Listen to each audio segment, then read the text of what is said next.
Assalamualaikum warahmatullahi wabarakatuh. Perkenalkan nama saya Silva Radianta, NIM 22043137, Prodi Akuntansi dari Fakultas Ekonomi. Mata kuliah Hukum Bisnis dan Regulasi. Pembahasan materi. Hukum dan masyarakat. Kodrat manusia itu tidak bisa hidup sendiri, harus hidup bersama dalam mencapai suatu tujuan. Norma kaidah sosial adalah suatu pedoman atau peraturan hidup yang menentukan bagaimana manusia harus bertingkah laku dalam bermasyarakat agar tidak merugikan orang lain. Norma dibagi menjadi 4, yaitu norma agama atau kepercayaan, norma kesusilaan, norma sopan santun, dan norma hukum. Sistematika hukum itu dibagi menjadi 2, hukum publik dan hukum privat. Hukum publik adalah hukum tata negara, hukum pajak, hukum pidana, hukum administrasi negara, hukum privat, hukum sipil, dan hukum dagang.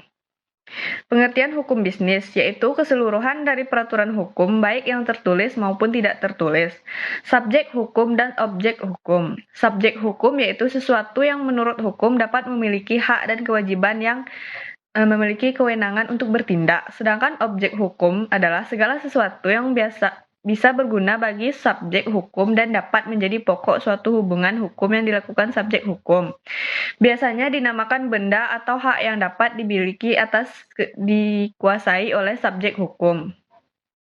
Sumber hukum yaitu undang-undang, kebiasaan, jurisprudensi, traktat, perjanjian, dan doktrin. Sistem hukum. Materi hukum, aparatur hukum, sarana prasarana hukum, budaya hukum, dan pendidikan hukum. Baiklah, sekian presentasi saya. Assalamualaikum warahmatullahi wabarakatuh.